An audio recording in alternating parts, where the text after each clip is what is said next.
ئێوارەتان باش من ساما بەشارتین بەرنامەی حەوت پرسیارتان پێشکەش دەکەم. من تاوەکو ئێستا ئەوەی کە ئەمڕۆ ینی چاودێریم کردووە یاخود زانیاری بۆرگرتووە لە نێوان هەولێر و بەغدا تاوەکو ئێستا لەسەر هیچ پرسێک نەگەیشتونەتە ڕێکەوتن. واتە دڵتان خۆش ناکەم بەوەی کە بڵێم ئەم هەفتە یا هەفتەی داهاتوو موچە دێت. کات نادیارە لە بەردەم نردنی موچەیە ماوەتەوە سەر ڕێکەوتنی نێوان هەولێر و بەغدا هەرچەندە شاندی تەکنیکی و هەروەها حکومی دەڕواتە بەغدا و ئەوانیش دێن، بەڵام تاوەکو ئێستا گرفتێ لە نێوان ڕێکەوتنی هەولێر و بەغدا. گرفتەکە چییە؟ لەوەی کە لەم ئەمڕۆ کە شاندێک ڕۆشتووە کە وەزیری تامەنە سروشتەکانیشان لەگەڵ بووە بە وەکالەت چوونەتە نووسنگەی سوودانی سەرۆکوەزیرانی عێراق نامەی هەرێمیان گەیاندووە کە گوایە ئەم شەو کۆبوونەوەی چوارچەوەی هەمانجی هەیە سوودانی دەڕوات کۆ دەبێتەوە لەوێ نامەکە دەگەێنێت بە ئەندامانی چوارچەوەی هەمانجی دبینێش کۆبوونەوەی ئەنجومەنی وەزیرانە بۆی کە بڕیار یەکلاکەرەوەی لەسەر ڕێکەوتنەکە بدەن. ڕێکەوتنەکە چی ئەوەی کە نووسراوە بۆ هەناردەکردنی نەوت ئەوەیە کە لەم کاتەیە هەرێمی کوردستان توانای بەرهەمێنانی 280,000 بەرمیل نەوتی هەیە لە ڕۆژێک. داوا کراوە 120,000 گل بدرێتەوە بۆ بەکارهێنانی بەرهەمی ناوخۆیی هەرێمی کوردستان، هەرچەندە ئەمە حکوومەتی عێراق ڕازی نییە لەسەرەوە. ئێستا گەشتون نەتاوەی کە هیچ نەبێ 65,000 بەرمیل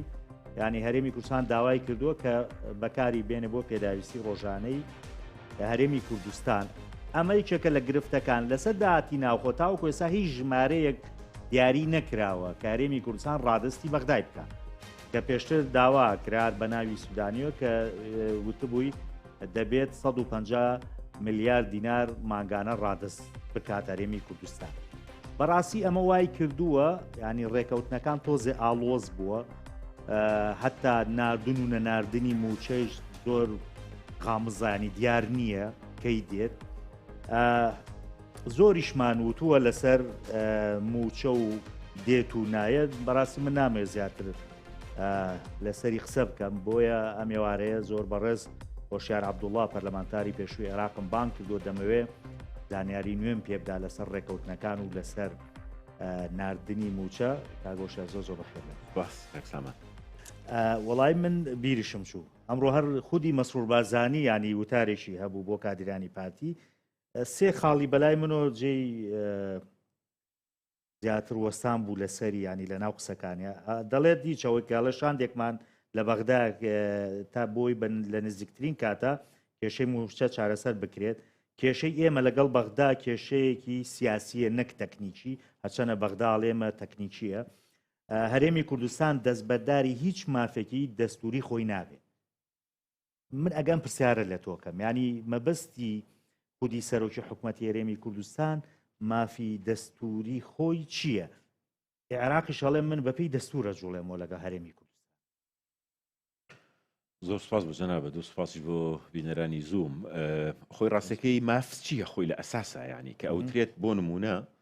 مەسرور بارزانی ئەڵێ ئێمە دەستبەرداری هیچ مافێکی دەستوری هەرێمی کوردستان نابین، ماف ئەبێ لە بەرژەوەندی خەڵکا بێوانە بەتەشی ئەو شتە ئەبێ لە بەرژەوەندی خەڵکا بێت. ئەو ئەگەر پێی وابێ مۆزوعی سەر بە خۆفرۆشتنی نەوت و جۆری مامەڵەکردنی ئەوان بە سیاسەتی نەوتی لانی کەم لە دوای 2013 و 2014 تۆ بڵێ لە 2008 تا ئێستا ئەو مافە بووە بە سزا بۆ خەڵکی کوردستان لە بەرژەوەندی خەڵکی کوردستانە نەبووە. یعنی ئەو ئەگەر پێی وابێ ئەم سیاسەتی نەوتی کە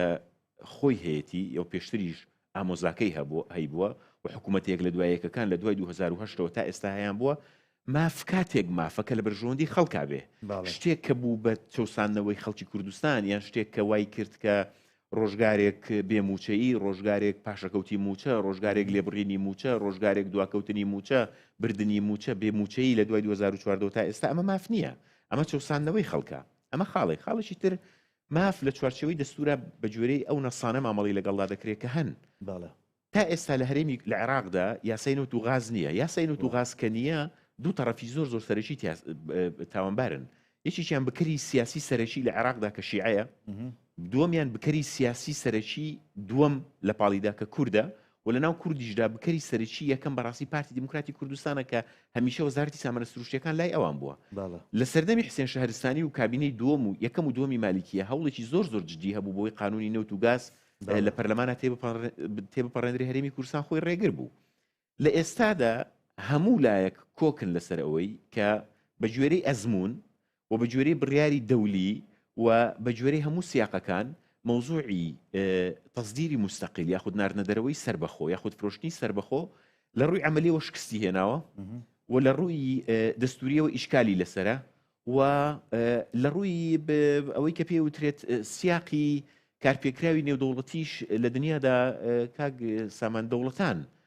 نەوت دەفرۆشن نەک هەرێمەکان، یعنی فرۆشتنی نەوت بەسەر بەخۆ ینی ناکرێت لە چوارچەوەی دەوڵەتێکدا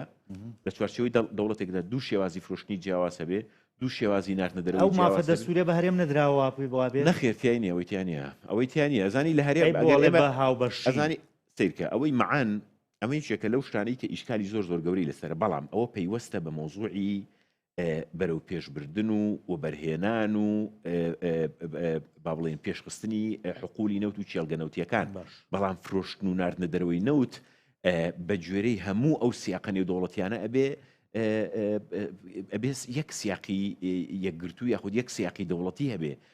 کاکە جەمەجاریش زۆر ئەمە ڕوون کردوێت ئێستا مەسەلەن ئەو وڵاتانی کە نەوت ئەنێرنە دەرەوە بۆ نمونە ڕێکخراوەکانی بۆ نمونە وەکو ئۆپێک ڕێکخراوی دەوڵەتانی ئەوەیە کەنەوتە نەک دەوڵەت و هەرێم و پارێزگاکان شتیوان نییە. ئەمە خاڵێکی تر حتا تۆ گریمان وای دابنێ 100% ئەمە مافی هەرێمی کوردستانە، ئێمە ئیسفادەمان لەو مافا کردووە خۆ زیانمان بەرکەوتووە. تەصدیری مستەقیل یاخود ناردنەدەرەوەی سربەخۆ بە بێگەڕانەوە بۆ عێراق یاخود با بڵێن بە تەسویق نەکردن یاخود بە بازار نەکردنی نەوت لە ڕێگەی سۆمۆ ئێمە زەرەرمان لێ کردووە. کاکسامان ئەم گفتوگۆی ئێمن و تۆ کە ئێستا لە 2025 ئەیکەی باش من لە ساڵی 2015 بەیاننامەی ڕسمیم هەیە ئەو کاتی کە پەرلەمانتاری عێراق بووم ئەڵێم نەوتی هەرێمی کوردستان لە ڕێی سۆمۆ بفرۆشرێ لە بەرژۆندی هەرێمی کوردستاندایە. پاش ساڵانێکی زۆر ئێستا گفتوگۆکە ئەوەیە کە تەمەند دوای ئەوەی کە نەوت ڕاگیرا بەوەی کە نەوت ئەدرێ بە سۆمۆ نەوت یان نادرێ بە سۆمۆ، سەرەتا فێڵیان لە خەڵکی کوردستان کە دوتیان ئەوەی ئەمە نەوتەکە ئەدەین بە سۆمۆ، دوای دەرکەوت ئێستا دەرکەوتووە کە نەوتەکە بە قاچاغ فرۆشن نایدەن بە سۆمۆ. ئێوەمانیشان تاوانبارە کرد کە گوایە لە هەنگری عێراقن و ئەوە تاموچەکە گەڕایەوە بۆ بەغدا ناینێرەوە نەوت تەسلیمەکەینەوە بەغدا هەر موچەی من لایەنگری گەلانی عێراقم، لایەنگری هیچ حکوومەتێک نیم، نە لایەنگری حکوومەتەکەی سوودانیم، نە لایەنگری حکوومەتەکەی مەسرور بارزانانی، وەختی خۆشی نە لایەنگری حکوومەتەکەی عەبادی بووم، نە لایەنگری حکوومەتەکەی نێچیروان بارزانی بوو. من پێم وایە نەوت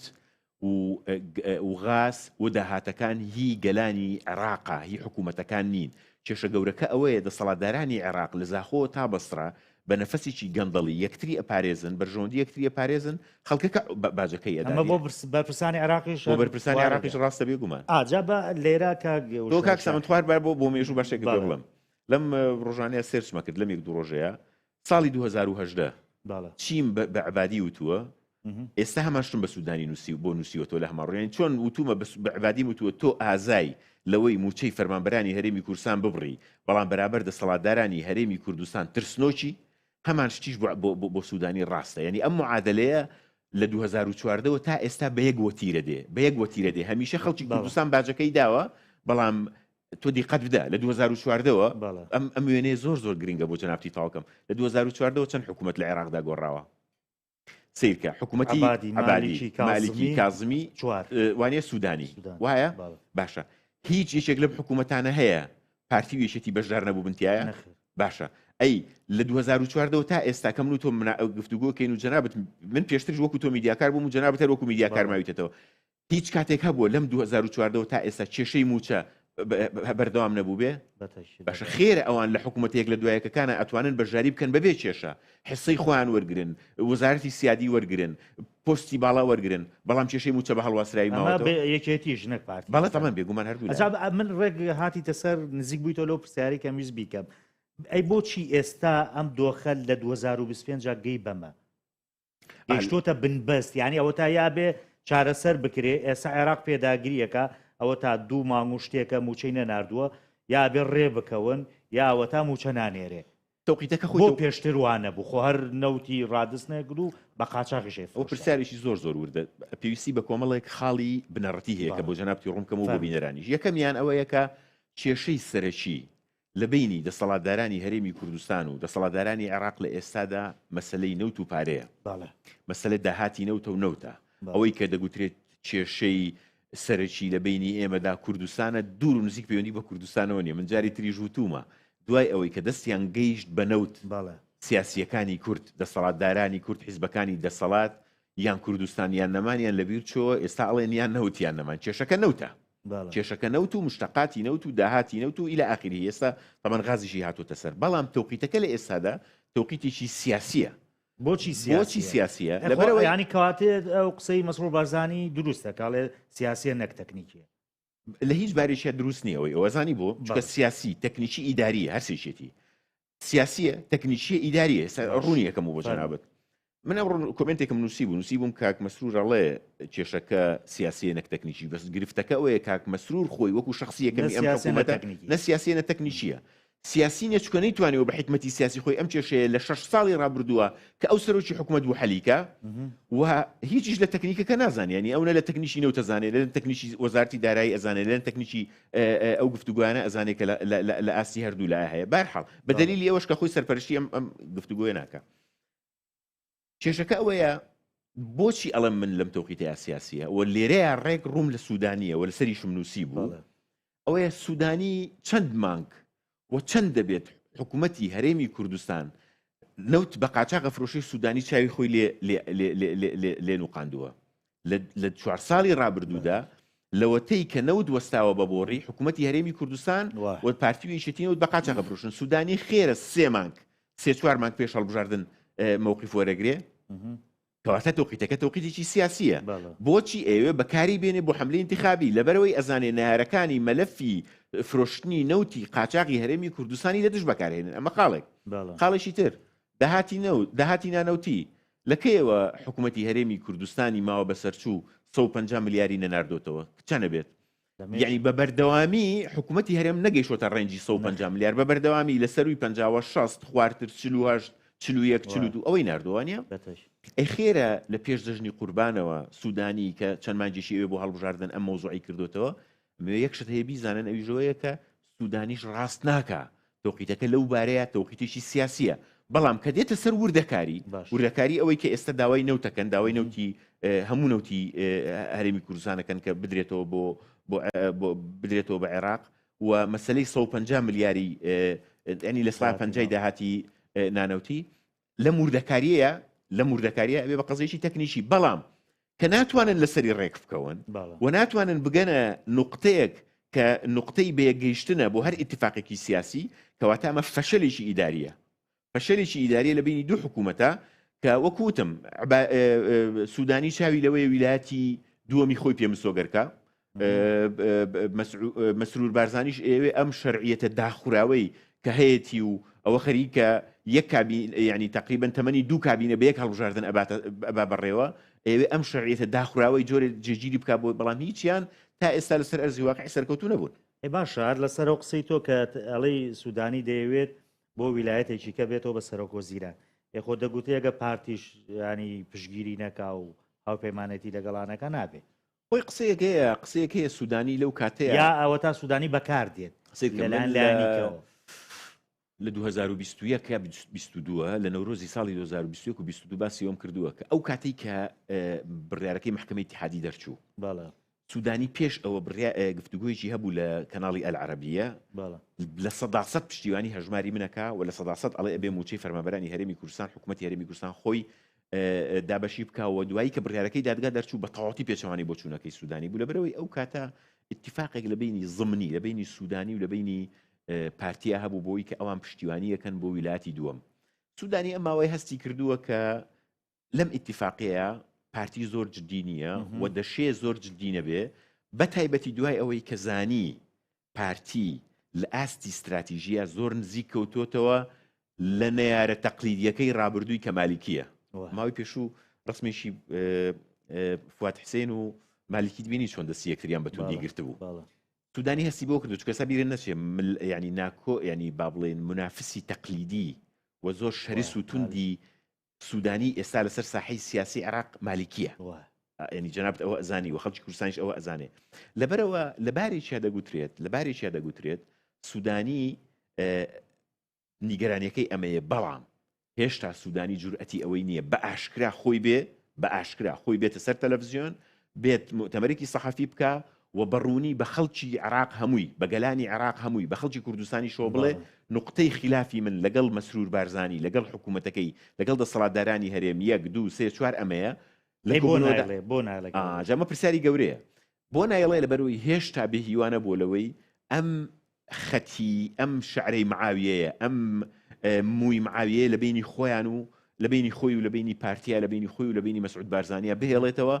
عساوە لەعل بەڵکو و شانسی ئەوەی هەبێت کە ویلایەتی دووەمی سەرۆکاتی حکوومەتی پێم سۆگەرکە زۆر باشە ینی قەرارە ئەو نامەی کە هەرێم یاوێتی بە نووسنگی سوودانی ئەم شەوێش کۆبوونەوەیەکی چوارچێوە مانگی هەیە سوودانی ئەم نامە بەرێتە ئەوێ گفتگۆی لەسەکەم بۆی سبەینێ کە ڕۆژ سێشەممەکە کۆبوونی ئەنجومەنی وەزیرانی عێراقا بڕیارێک با لەسەر نردنی موچە ئەمەی خوێندنەوەی تۆ بۆ ئەمە خەزای خوێندنەوەی من بەڕاستی من بۆ خۆم هێشتا ئەم هەفتەی دەستی پێ نەکرد بوو شتێکم نووسیوە کە گریمانەی ڕێکەوتن لە نێوان هەولێر و بەغدا بەرزە بەڵام ڕاستیەکەی کە ئەم گریمانەیەم باس کردووە یعنی ئەو زانیاریانی دووشتە تەبان یەشی هەنیشی زانیاریە دومیشان تەمەنای منە زۆر حەزەکەم کێشەی موچە چارەسەر ببێنە بەر خەڵک یعنی زانیاریانە ژەوەن کە من نەزانم جاری تریشە لەگەڵ جەنابەتم باسم کردو ئەمریکیەکان زۆر بەجددی لەسەر خەتن لەسەر خەتی ئەوەن بۆچی ینی بەرژۆندی ئەمریکیەکان لەما چییە کە فشار دروستکات دوو سێشتە لە پێناو کۆمپانیەکانە نەخێر یەشیشیان بریتە لەوەی کە حەزەکەن ئیستقرارێک لە بینی هەولێر و بەغدایە هەبێ بەتایبەتی لەم پێش لەم بەرەو هەڵبژاردنەیە دومیان ئەمریکیەکان مەبەستیانە مەوزوعی قاچاغی نەوتی هەرێمی کوردستان حەلکن لەبەر ئێران ینی نانەوێت نەوت بە قاچاق بڕوا بۆ ئێران بۆیە مەبەستیانە کە مەوزوعی نەوت لە بینی هەولێر و بەغدایە چیتر بە هەڵواسراوی نامێنێتەوە حەل بکرێ و ئەمریکیەکان زۆر دەمێکە لەسەر خەتن و فشاری زۆریشیان هەیە لەسەر هەردوولا ئەوە نییە لایەنگری لایەک بکەن لەسەر حسابی لایەکی تر بۆیە من هێشتا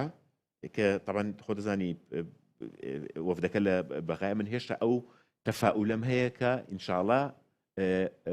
ڕوو بە چارەسەرە و ئینشاءڵڵا چارەسەر دەبێت بەڵەتی چارەسەرێکی وەختی چارەسەرێک کە پێوترێ پینەوەپەڕۆ لانی بە نسبەتێکی با بڵێن لە نقطەیەکە بەیەک بگەن بالمناسبە بە هەندێک وردەکاریتر هەیە ڕوونی یەکەمەوە ئێستا بەڵام بەس ئەم وێنەیە بگەێنم من هێشتا هیوام وایە کە بگەن بە نەتیجە و وەکو وتیشم یعنی فشار هەیە و هەردوو لاشینیانێ بەڵام ڕاستیەکەی نە سوودانی نە مەسرور بارزانی خۆیان هەردوو لە ئەم دوو کەسە و بە پلەی یەکەم و بە وێنەی گەورەتر مەسرور بارزانی خۆی زۆر جددی نییە لە مەوزوعی ئەم چارەسەرە بۆ تۆ دیقەت بدە قەزیەی هەرێمی کوردستان لە ئێستادا مەسرور بارزانی خۆی چەند جارێک گوتوویەتی هیچ شتێک لە مەوزوعی موچە گرنگتر نیە بۆ ئێمە وایە باش لە کاتێکدا وەفدێکی فەنی ئەنێرێ بۆ نووسینگەکەی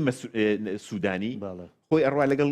کادرەکانی حیزبەکەی کۆ بێتەوە کامیان گرنگتر بوو مەسرور بارزانی خۆی بڕوا بۆ بەغایان بڕوا خەریکی کۆبوونەوەی حیزبی بێ مەسرور بارزانی ئێستا سەرۆکی حکوومەت یان بەرپرسی حیزبیە یعنی کۆبوونەوە لەگەڵ کادرانی حیزبەکەی گرنگتر بوو یان ئەوەی خۆی بڕوا بۆ بەغا لەگەڵ سوودانی کۆ بێتەوە نەک وەفدێک بنێرێ بۆ مەکتەبەکەی سوودانی آخر کاک سامان آخر بۆ ئەمە ناگرێت بەڕاستی ئەمە جێی پرسیارە ئەمە جێی پرسیارە لەبەرەوەی کە هەردووشیان منم لە بزمانی دۆخی خەڵک لەمە خراپترە بێت بە زمانی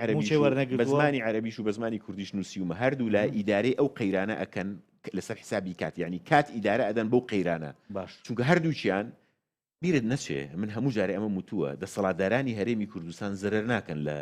لە مەوزوعی درێژەدان بە مەوزوعی موچە بۆ لەبەرەوەی هەتا کێشەی موچە بەردەوام بێ ئەوان پێیان وایە خەڵکی کوردستان تەنها چاوی لە موچەکەیەتی خەڵکی کوردستان ئەو سەردەمەی کە موچە هەبوو چاوی لە مافی تر بوو داوای سلفەیە کرد داوای پرۆژەی خزمەتگوزاریە کرد داوای ئازادیەکانیە کرد داوای ئێستا خەڵک ئەڵێ بەس موچەکەم هەبێ هیچ ترم ناوێت بۆی ئەوان لە بارێکیان درێژە بەم قەزیەدەن ئەگەر من پرسیارەکەم وەکو جەنابەت وەکو ئیعلامیەک یعنی وەکو هینێک وەکو هەر هاوڵاتێکی تری ئەم کوردستانە پرسیارەکەم ئایا وا باشتر بوو کە مەسرور بارزانی خۆی بڕوا لە نزیکەوە گفتوگۆکان بکاو خۆشی یەک دنیا پۆزی پێوە لێ بدا یەک دنیا فشەی سیاسی پێوە بکا بڵێ ئەوە تا من ڕۆیشتم بۆ بەغاو حەلم کرد یان ئەوەی وەفدێکی فەنی بنێرێ بۆ نووسینگەکەی سوودانی کامیان گرنگتر بوو ئەوەی خۆی گرنگترە خۆشی بڕیار بەدەستە توانێت لێوە کۆتایی پێبێنێ بۆی بەیانیش ئەمە بیتی قەسیدەکەی ئەمە بیتی قەسیدەکەی ئەمە پرسیارە هەرە گرنگەکەی ئەگەر ئەمانە زۆر جددین بۆ ناخۆیان ناڕۆن بۆ بەغا دابنیشن بۆ خۆیان ناڕۆن باشە ئەوانە ئەگەر ئەم حکوومەتەی ینی دوو سێشتە ئەگەر حکوومەتەکەی سوودانی هێندە خراپە لە دژی خەڵکی کوردستان و هێندە بەدکارە بەرامبەر بە موچەی موچەخۆرانی کوردستان بۆچی فواد حسێن و بەنگێن ڕێکانی و خالید شوانی ئەوانە لە بریەوەی ببن بە بووق و زمانی سوودانی نانهێنەوە کوردستان سەحبیان بکەنەوە بڵێن با بەم حکوومەتە هی ئەوە ئێمە بەژاریتیا بکەین خۆ ئەگەریش ئەم حکوومەتە حکوومەتی سوودانی و پارتی و یەکێتی ئەوانەیە بۆ خۆیان ناڕۆن یەک هەفتە لە بەغا دابنیشن ئەم وەفدووە فتکاریە چیکەن وڵای باسی یەکێتیت کرد ینی بەڕاستی بۆم پرسیارە بۆچی یەکێتی ئەمەندە بێدەنگە لەم دۆخەیە لەم قەیرانەیە ینی کە لە سەدا پەنجای شەریکی خۆی ئەترافەکە ینی بە زمانی حاڵی خۆی ئەترافەکە کە من لە کوردستاندا ئەکتەرێکی سانەویم کۆمبارسم کارکتەری سەرەکی نیم و پارتی کارکتەری سەرەکیە و بڕیارەکان لە دەستی پارتیدان و سەرۆکی حکوومەت لای پارتیە و زوری سامانە سروشەکان لای پارتیە بەڵام لەناو وەفدەکەیە یەکێک لە گرنگترینە و ئەندامانەی کە لەناو وەفدەکە دکتۆر ئاماج ڕەحیمە نوێنەرایەتی یەکێتیەکە یعنی یەکێتی لە دەرەوەی وێنەکە نییە بەڵام تقریبان هەوڵیان داوە سیاسیانە بەرپرسیارەتەکە بخەنە ئەستۆی پارتی بۆ پێی کە سەرۆکاتی حکوومەت لای پارتیە بۆ پێی کە وەزارەتی سامانە سروشەکان لای پارتیەوە مەلەفی نەوتیش بەگشتی لای پارتیە بەڵام ئەمە بەدار لە بارێکیشە ئاعترافکردنە بەوەی کە یەکێتی هیچ دەسەڵاتێکی نییە لەو ینی بێدەسەڵاتی خۆیان بەرجەستە ئەکەن ینی قسەکەی کاک پاڤڵ شتێکی کێ ینی ئەڵێ ئێمە پەیوەندیەکی زۆر باشمان لەگەڵ لایەن عێراقیەکانەیە ئێمە هەمیشە فریاڕاست بووین بۆی کە کێشەی موچە بووە چارەسەرمان کردووە ئەزانی ئەم کێشەیە ئێستا بۆ وانی ئەزانی ئەم کێشەیە ئەم جارە بەڵێ زۆر ڕاستی یەکلا کردەوە زۆر ڕاستی یەکلا کردەوە یەکێک لەو ڕاستیان یەکلای کردەوە ئەوانە کە یەکەمیان ڕاستی یەکەم کە یەکلای کردەوە ئەوەیە ئەوانە کە هەڕەشەکەن بێجگە لە هەڕەشە هیچ تریان بەدەستەوە نییە دەرکەوت یعنی و 2 مانگ زیاتر عێراق موچە نانێرێ صاحبی هەڕەشەکە کەس نازانێت لە شوێ ئەمە یەک دووەم ئەو قسانەی بافڵ تاڵبانی کەوتی ئێمە خۆمان حەلیەکەین و خۆمانە مجار عیلاقمانەیە و کاقوبا دەڕۆ حەلیەکە ئەوانە دەرکەوت ئەوانش ینی لەسەر ئەرزی واقع یەک بسناسنە پێشەوە چونکە دەرکەوت ینی لە ئێستاە نەچن ئەیکی ئەچن ینی ئەمە خاڵی دووەم خاڵی سێهەم و زۆر گرنگ ژەوەیەکە ئەم مۆزوعی موچەیە و ئەم مۆزوعی خلافە لە بینی بەغدا و ئینە لەبارە هەرە دیارەکە بەرپرسیارەتی گەورەی دەسەڵاتە لەبارە هەرە دیارەکە بەڵام بەڕاستی لایەنەکانی دەرەوەی دەسەڵات و دەوری دەسەڵاتیش ڕۆڵێکی ئێجگار سلبیان هەیە لە ئاڵۆزکاندنی ئەو وێنەیە کە هەمیشە ڕقمی بۆ ئەیانتوانی چی بکەنەوە لانی کەم یانتوانی سێشوار شت بکەن یەکیشیان ئەیانتوانی ئەرقام و با بڵێن هەواڵی درۆ بڵاو نەکەنەوە دووەم ئەیانتوانی زوو بەهار بۆ خەڵک نهێنە چۆکان سێم ئەیانتوانی بە جۆرێ لە جۆرەکان بە یەک مەسافە لە هەردوو لا دوور بن سیرکە ڕاست دەوێت ئەم کێشەیە لە بینی بەغدا و هەولێرە وێنە گەورەکە تاوانە گەورەکە لە ئەستۆی حکوومەت یاریمی کوردستانە ئەمە ڕوونە باش بەڵام دروستکردنی وێنە گەورە ئەم با بڵێن بۆ نمونە تاوانە گەورەکە علامەتە پرسیارە گەورەکە علامەتی تعجوبە گەورەکە لەسەر حکوومەتی هەرێم و ئەوەی کە بڵێ سوودانی هیچ بەرپرسیارێکی لە ئەستۆنیا وەکەوەی کە بەشێک لە لانگرانی و حیزبانە لە فەیسبووک بۆ منێ نووسن ڕاستیەکەی ڕاست نییە کاک سامان یعنی من پێم وایە سوودانی بەقەدەر مەسرور بارزانی یان بە نسبەتێک کەمتر لە مەسرور بارزانی مۆزوعی موچەی فەرمانبەرانی هەرێمی کوردستانی ئەکەوێتە ئەستۆ لێم بپرسە بۆچی لەبەرەوەی سوودانی لانی کەم دەڕێگەی لە بەردەمایە بۆی دەسەڵاتدارانی هەرێمی کوردستانی پێ سزادا بێجگەل موچەی فەرمانبەرانی هەرێمی کوردستانی یەکدانە لەمانە ناکە هەموو جارێک تاکە شتێک کە دەرەقەتی دێ موچەی فەرمانبەرانی هەرێمی کوردستانە من 3-4 نمونەت پێڵم وەبای قساکەم لێ هەموو جارە بۆ برادرانە وانسەگە کاندیدی دووی تا قسەتەکە دێسا بەڵێگەر سیر کە باشێکە پێ بڵم ساڵی 2010 پرسیارێکی جوان ساڵی 2010 کاندید بووم کە ئەمانە نووسیەوە لە فەیسبووکەی خۆشم دامناوە و سیرکە بەیاننامە نووسیوارەکرێن بەوەی کەمە بۆ بانگەشە بژاردنەمانە بەکارێنێ بالمناسبە ئەم تۆقیتی پێش هەڵبژاردنە بەڕاستی ئەوەی ترسەری لە خەڵک شێواندووە وای کردووە دۆخێکی پڕ لە مزایدە دروست بووە لە هەموو ئاستەکانە بەس باشێکە پێ بڵم هەموو بەیاننامەکانە توانم بۆ جەنابیشتی بنێرمەوە توانم لە فەیسبووکەی خۆشمە بڵاوی کەمەوە بۆ ڕێعام لەسەر موچە لە دژی عەبادی لەسەر موچە لە دژی کاظمی لەسەر موچە لە دژی عادل عەبدولمەهدی لەسەر موچە لە دژی سوودانی من بەیاننامەمەیە سیرکە کاک سامان من لەبەرەوەی لە ڕووی فکری و سیاسی و سوپاس بخوا بەرچاوم ڕوونە یەک مەستەرە یەک ڕاستەم پێ بۆ پێوانەکردنی حەق لە 2010 کاندیدیش بووم بە عەبادی موتووە تۆ ئازای بۆ ئەوەی هەموو جارێ موچەی فەرمانبەرانی هەرێمی کوردستان ببڕی بەڵام هەمیشە ترسنۆکی بەرامبەر بە دەسەڵاتدارانی هەرێمی کوردستان تۆ دیقەت بدە یەکێک لەو شتانی کە وەختی خۆی ناڕاستگۆی عەبادی پێ دەرکەوت چی بوو دەیگوت ئێمە نەوتی خۆمانە فرۆشین موچە دێن ئێوەش بڕۆ نەوتی خۆتان بفرۆشن موچە بن من لە یەکێک لە کوبنەوەکانی ئەمن و دیفاع پێم وت من نوێنەرێکی کوردم سەرۆکی فراکسیۆنێکیشم هەرچی ئیجرائێک بەرامبەر بە دەسەڵاتدارانی هەرێمی کوردستانەکەی ئێمە لەگەڵ تاین فەرمووەرە بەڵام واز لە موچەی فەرمانبەرانی هەرێم بێنە وتی ئێمە ئیجراعاتی ترمان لەبەردەستانی هەر ئەومان پێکرێکەکەین بەڵام دوایی لە ڕیفراندۆمەکە دەرکەوت ئیجراعاتی تری پێ یاننا مەتاڕەکانی بەڕوادانە خستن مەتاڕەکانی بەڕوادانە خستن مەرزەکانی بەڕوادانە خستن یەک دنیا ئیجراعاتی تری نەکرد کەواتە دەرکەوت کە ئەو کاتە ڕازگۆنێ سودانیش ئێستا ئەتوانێت یعنی من یەک پرسیارەکەم یەک پرسیار سودانی ئێستا ناتوانێت لە ڕێگەی بانکی دەولیەوە ئێستا ناتوانێت لە ڕێگەی لیژنەی دەستەی نەزاهەوە سودانی ئێستا ناتوانێت لە ڕێگەی وەزارەتی دارایی عێراقەوە لە ڕێگەی یەک دنیا ڕێکاری دەوڵەتیەوە بڵێ بەرپرسانی هەرێمی کوردستان ئەوانەی بەرپرسن لە ڕادەست نەکردنی داهات و نەوت هەرچی شتێک بە ناوی خۆیان و خزم و دەرەجەیەک و دووەکانیان بێت ئینتەرپۆل و کەوێتە بلۆشیان بکات کەوێتە دوایان یەک هەنگاوی ناوە لە دژیان باش یەک پرسیاری تر ئەم پارەی کە لە هەرێمی کوردستانە ئەڕواتە دەرەوە ئەڕوا بۆ ئیمارات ئەڕوا بۆ ئەمریکا ئەڕوا بۆ دووەلی ئەوروپا تۆ پێ دوای هەمووی بە تاریخ خاص ئەڕوا یان هەندێکی لە ڕێگەی بانکی ناوەندیەوە ئەڕوا ئەمە بەرژەوەندی سیاسی یا جۆرێکە لە شەریک بوون ئەمە جۆرێکە لە شەراکەت جۆرێکە لە شەریک بوون جۆرێکە لە بەرژەوەندی سیاسی جۆرێکە لە شەراکەت قسەکەی من چییە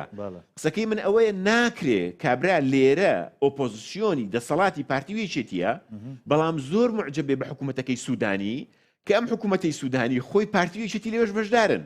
ئاخر خۆ ئەمە نوکتەی سیاسیە کاک سامانجیان حیزبێک لێرە بڵێ من دژی پارتیوێکێتی و حکوومەتەکەیانم بەڵام زۆر دۆستی سوودانیم لە کاتێکا حکوومەتەکەی سوودانی خۆشی فواد حسێن جێگرێتی باشە و چوزانە بەنگین ڕێکانی ماستەرمایند دێتی کوڕە هەر کلیلی عەقڵی سوودانیە بن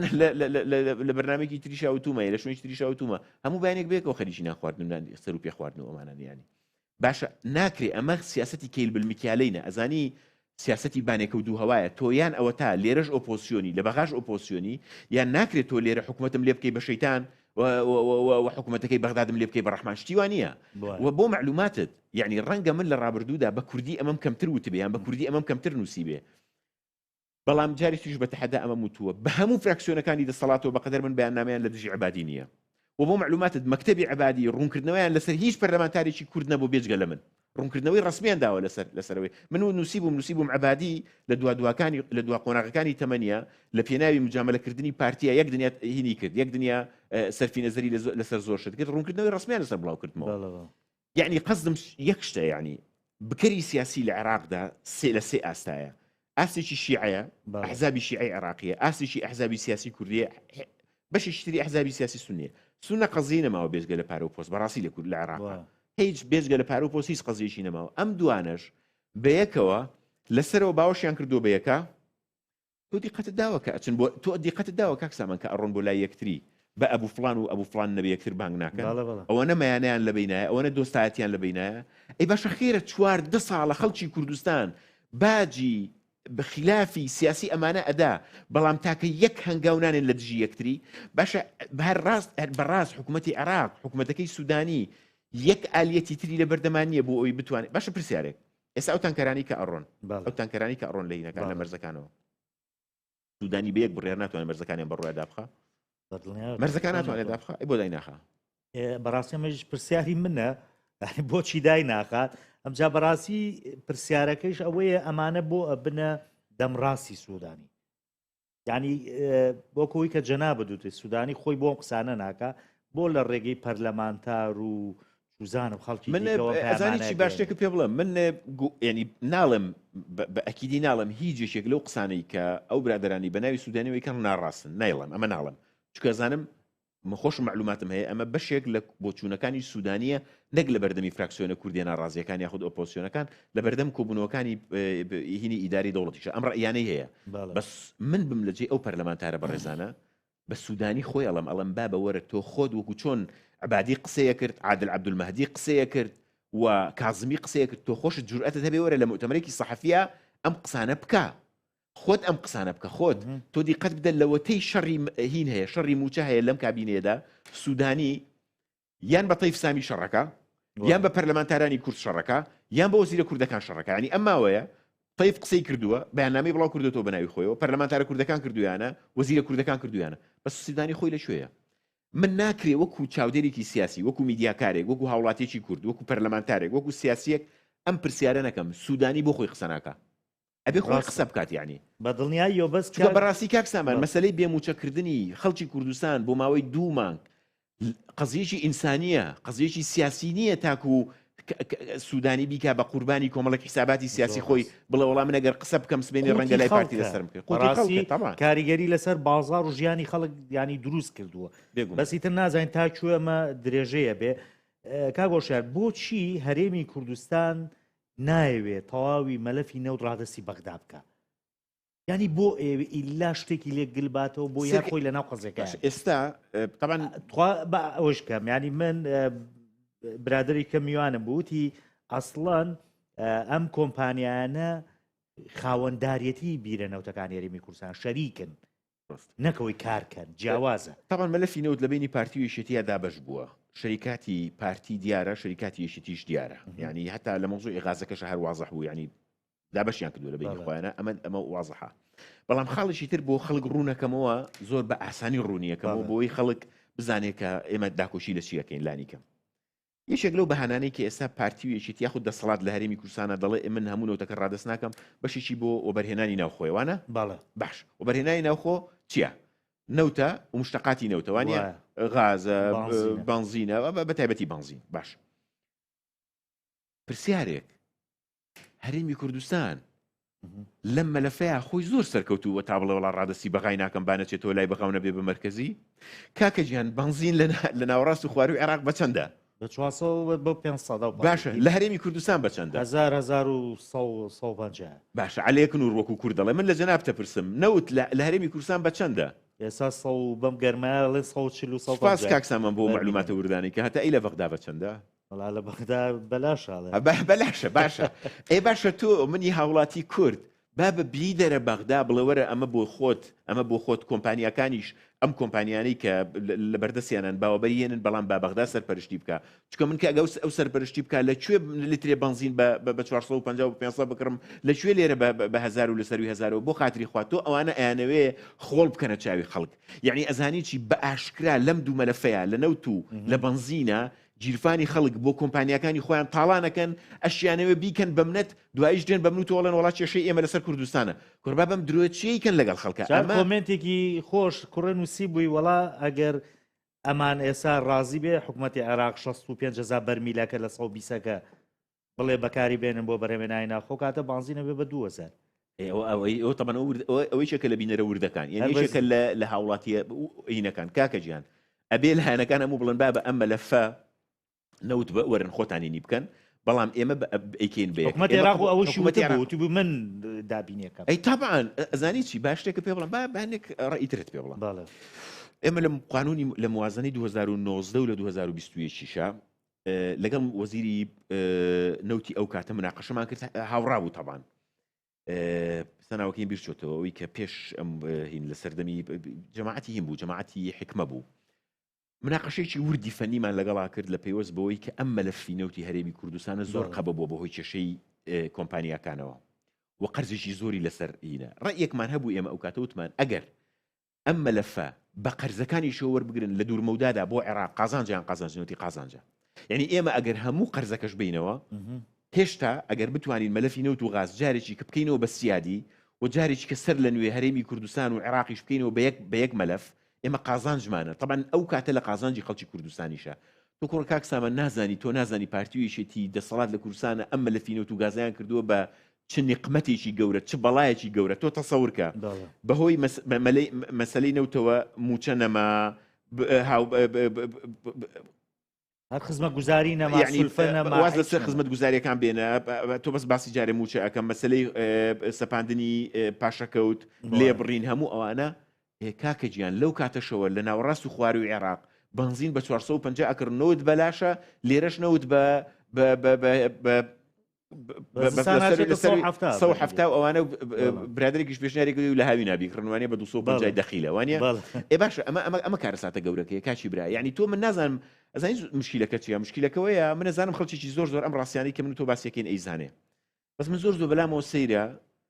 لانگرانی دەسەڵات ئەم ڕاستیە بۆ نازان خۆم ئەوژکم تو هاوڵاتین ئەوژکم تۆ بنزین بەو گرانێتیەکەن ئەوژکم تۆ نەوت بەو گرانی ئەکردن بۆ ئەو ڕاستی نازانن با بە وەڵاهی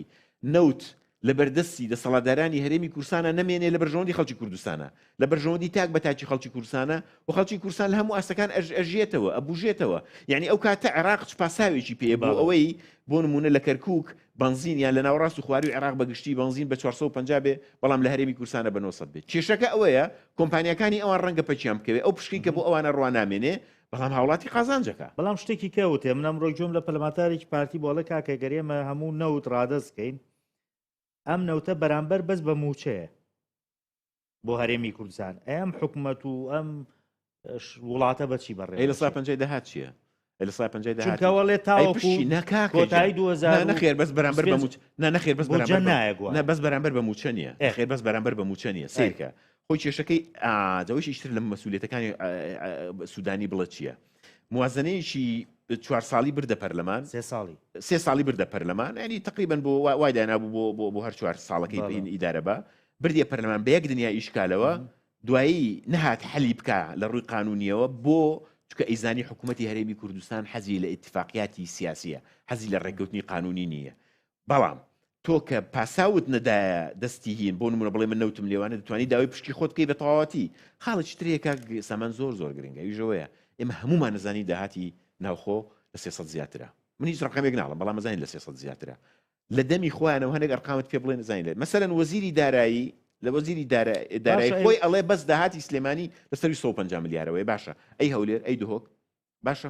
کاشی برا کێشەیە ئەخرە بودجەی کە بۆ نمونە عێراق بێ بیابارەم زۆر لەوە زیاترە باش ئەزانم زیاترە بەڵام کێشەیەکەیە کێشەیەکێ تۆ خۆت پابند نابی بە قانونی موازنە خۆت پابند نابی بە ڕێکەوتنەکانیشەوە و داوای داهاتی زیاترەکەی و میزانی مڕاجعە بە مەزبوطی ناگەڕێنیتەوە کێشەیەک هەیە ئەوان خۆیان کاگی سامان تۆ کە دێتە سەر قانونی موازنە من زۆر پێکەنیم زۆر خەفەتە خۆم لەبەر یەکشت لەبەرەوەی وەڵڵاهی ئەو ساڵانی لە دوای 2015ەوە زۆربەی ساڵەکان ئەو مادەی کە مادەی یانزەی قانونی موازنەی پێ ئەڵێن هەموو جارێک بەویست و خواست و ڕەزامەندی حکوومەتی هەرێمی کوردستان داخڵمانە کرد هەموو جارێکیش خۆیان پابند نەبوون پێوەی یعنی تۆ تەسەورەکەی مەقاسە لێبڕین ئەوەی کە من نەوتی خۆمە فرۆشم ئەوەی کە ئەمێنێت تۆ ئەم بۆ بنێرە ئەوان خۆیان داهێنا وەختی خۆی عادل عەبدولمەهدی شەرعیەتی پێدانەوە من لەسەرەوە ڕەخنەم لێگر ڕوبەڕوو بەرامبەر بوتم تۆ بۆ شەرعیەت دەیبەوە ئێوتی کاکە تەنەکەیەک نەوت نانێرن من چی بکەم ناینێرن یعنی من چی بکەم کە دێتە سەر مۆزوعی جێبەجێکردنی یاسا ئەمان دەستیان زۆر کورتە چکە ئەوان خۆیان ڕقیان لە جێبەجێکردنی یاسایە کاک سامان پاشان خاڵی شتێکە ئەمێ بۆ جەنابەتی ڕوون بکەم و بۆ بولانیکەم بۆ بینەرانی ڕوون بکەمەوە زۆر باسی تەوتین نەکرێ ئێستا ئەڵێن وەڵا حکوومەتی عێراق داوای تەوتینەکە خەڵک با بە هەڵەدا نەبرێ نە ئۆپۆسیۆن بە هەڵیدا ببانە دەسەڵات نە میدیا لەبەرەوەی ئەو تەوتینەی کە سوودانی داوایەکە و تەیف سامیش داوایەکە ئەو تەوتینە نییە کە محکەمەی اتحادی داوایەکە ئەوانە کە باسی تەوتینەکەن مەبەستیان لە بەبانکیکردنە لە چوارچێوەی هەژماری بنە بن بەرپرسم لەوە بەرپرسیانی دەسەڵاتدارانی عێراق بڵێ سودانی و تەیف بەڵێ من هیوادارم خەڵک بە هەڵەدا نەبرێ بڵێن وڵا کە ئەوان داوای تەوتینەکەن داوای ئەوە دەکەن موچە ببێ بە ئەرچی بنووک و پەیوەندی بە حکوومەتی هەرێمی کوردستانەوە نەمێنێ لە ئێستاشەوە تا حکوومەتی داهاتووی عێراق و هەرێمی کوردستانیش لەم قسەیە بەرپرسیارم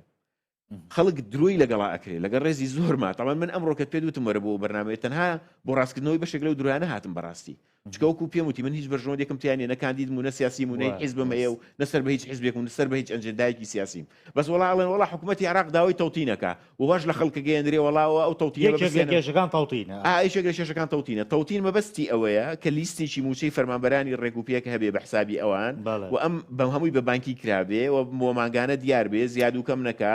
لەیلانە بوون لێهین نەکەن و بۆ معلوماتت سودانیش و طیفیش و هەموو ئەوانش کە دەڵێن تەوتین مەبەستیان تەوتین نییە بۆ مەفهومەی کە ببێ بە ئەرچی بنووک و مەبەستیان لەو تەوتینە نیە کە یەکەم بڕیاری محکەمەی اتحادی دای و دواتر محکەمەی اتحادی هەر خۆی بۆی پینەکردن بە بڕیارێک ئەم جاسمەی کە لایەن برد بە بڕیارێک بۆی پینەکردن کە ئەو بانکانەش مادام موافقەی یاخود مادام هین کراون ئەوە کراون تۆمار کراون لە بانکی ناوەندی بانکی مرکزی بەڵێ کەواتە ئەوانیش ئەگرێتەوە درۆ لەگەڵ خەڵکان مەکەن بڵێن وڵا ئەو تەوتینەی کە سوودانی و طیف داوایەکەن هەر ئەو تەوتینەیە کە یەکەم بڕیاری محکمەی اتحادی نەخێر ئەوە نییە ئەوان مەبەستیانەوەیە کە مۆزوعی بە بانکی کردنەوە و مۆزوعی هەژمارەکەیە و ڕێکەکەون وەکە ڕێکیش کەوتن ئەم ڕاستی ئەم قسەی من لەگەڵ بەشێک لەوانی کە ئەڵێن وڵا تەوتین ئەو تەوتینەیە کە ئێمە دەمانەوێت یاخود ئەو بەو مەفهومە نیشتیمانی کە من باسی یەکەم کە تەوتین ئەبێ ببێ بە ئەرچی بنووک و پەیوەندی بە حکوومەتی عێراق و حکوومەتی هەرێمی کوردستانی شۆنەمێنێ نەخێر ئەمەیان نییە. ئەم کارتانە ئێستا بۆ کار ناکە یەم بانکانە دەگوتری ئەمە یەکێکە لە هەنگاوەکانی بانکی مرکزی بۆ دوورخستنەوەی ئەم بانکانە نەخێر ئەمە کێشە پەیوەندی بە کێشەیەکی گەورەترەوە هەیە ئەوە بەشێکی پەیوەندی بە سیاسەتی شینوی ئەمریکاوە هەیە بۆ سنووردارکردنی هەم تەهریبی پارە هەم مۆزوعی تەمویلکردنی میلیشیاکانی عێراق و ئەوە مەلەفێکی بەتەواوی جیاوازترە لەوە یعنی سیرکە عێراق کێشەیەکی گەورەی هەیە لەگەڵ ئەو سیستمانی کە پێوترێکی کارد و هەر مۆزوعی بە بانکی کردن لە عێراق کێشەی زۆری تایە یعنی بەشێکی زۆری ئەو کارتانەی کینە ئەو کارتانەی کە وەختی خۆی مەسەلەن بۆ نمونە تەوتینی موچەی حەشدی پێکراوە پڕپڕێتی لە گەندەڵی وا مەزانە من ئێستا قسەیەکەم ئەم قسەیەم ساڵی 2019 کردو ئەحمەد بەشیر بردبووی بۆ بەرنامەیەکی خۆی ئەحمەد بەشیر لە بەرنامەی بەشیر شۆیە یعنی ڕاتبی بۆ نمونە حەشت پڕپڕێتی لە گەندەڵی باشە ئەمە ئێستا بە تایبەتی لە چوارچەوەی بە ئامانجگرتنی یاخود با بڵێن سنووردارکردنی تەهریبی دۆلار و مەسلەی پارە و مەسلەی یەکخستنەوەی سیستمی بانکی بە شێوازێکی گشتی پێداچوونەوەیکی ڕیشەیی بە مۆزوعی سیستمی تەوتین و کارتە بانکیەکانە ئەکرێت لە سەرتاسەری عێراقدا بەڵام ئەمە جوهدێکی جیاوازترە بانکی ناوەندی لە ترسی بەشێک لە عقوباتی ئەمریکی بە تایبەتی هاوڵە دەهانێک ئیجراعاتی تر بگرێتە بەر کاگەوشار تۆ تەسەورەکەی یانێگە بینە سەر بارودۆخە سیاسیەکە هەڵبژاردن بکرێ یا هیچ گۆڕانکاریەکەوەی کە ئێستا باسەکرێت لە مانگی ترم حوتا هەندێک گۆڕانکاری سیاسی ڕووبە ئەگەر تەقینەوەی جەماوەری گەورە لە شێوەی تشرینی 2019 ڕوونەدا هەڵبژاردن لە کاتی خۆیان ئەکرێ بەڵێ بەڵام نا ئەگەر مەوزوعی هەڕەشەکانی ئیسرائیل دیسانەوە بۆ سەر باڵەکانی شیع ئەوش لە دوو ئاستایە ئەگەر بریتی بێ لە کۆمەڵێک ئیستهدافی نەوعی یان بە ئامانجگرتنی جۆری ئەوەی کە ئێستا لە لوبنانەیەکەنەوەی کە لە زۆر شوێنیکەنەوە ڕەنگە لە سنووری بە ئیستهدافکردنی کۆمەڵێک هێزی حەشد و کۆمەڵێک قیادەی حەشد و ئەمانەیە بێ ئەمە ڕەنگە زۆر تەسیری لەسەر ئاسایشی وڵاتەکە خۆی زۆر نەبێت یعنی ئیستهدافکردنی شخصی بەڵام وەکوتم ئەگەر هاو تابێ یاخود مصاحب بێ لەگەڵ تەقینەوەیەکی جەماوەری خۆپیشاندان وەکو تشرینی 2019 ڕەنگە ڕێگری لە هەڵبژاردن بکە کە من بۆ خۆم تەمەنا ناکەم عێراق کاتێشترینێکی وات هەبوو وتەوتە تەسەورەکەم ڕووبە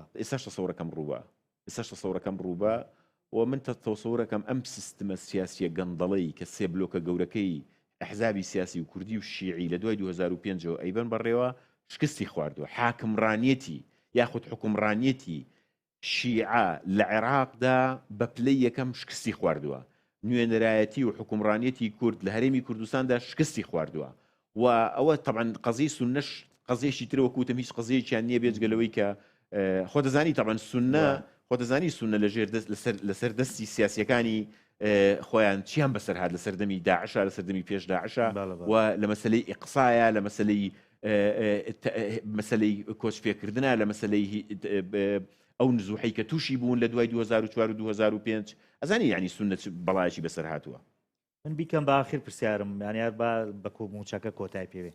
پێشبینی چیەکەی بۆ بەیانی بەڵێ کە کۆبوونی ئەنجومەنی وەزیرە وڵا لە دڵەوە تەمەنا ئەەکەم کە هەمووی تەمەناکە بێگومان پێشبینیەکەمەوەی کە ئینشاڵڵا نزیکە بن لە ڕێکەوتن بەڵێ پێشبینی نزیکە چکە هەست بە فشارەکان هەست ئەز ئەخوێنمەوە ئاگام لێتی بەڵام بیرن نەچێ بەڕاستی تەمەناکردن بۆ چارەسەری موچە قەزیێکی زۆر ئینسانی ئینسان نابێ تام تەمەنەوە هەم دوعا یعنی بڕوا پێ بکە کاکسامان بە ئاخر قسەی منیش ئەوە بێ لە 2014ەوە یەکێک لەو شتانی کە بە بەردەوامی منی نیگەران کردو ئەو کاتی کە پەرلەمانتار بووم هەتا ئێستا مۆزوعی موچەیەوە بۆ معلوماتت من لە دوای ئەم جەژنەوە بڕیارمدا بوو یعنی چالاکیەکانم نووسین قسەکردن لە سوۆشال میدیا ڕاگرم بە تەواوەتی ماوەیەکیش بێدەنگ بووم بەسکە مۆزوعی موچە هاتە پێشەوە دەستم پێکردەوە و سبینێ کێشەی موچە چارەسەر ببێ بێدەنگەبمەوە گەر داواشم لێ بکەی بێم بۆ بەرنامە بڕاستی نایە مسپاس دەکەم ئینشەڵڵا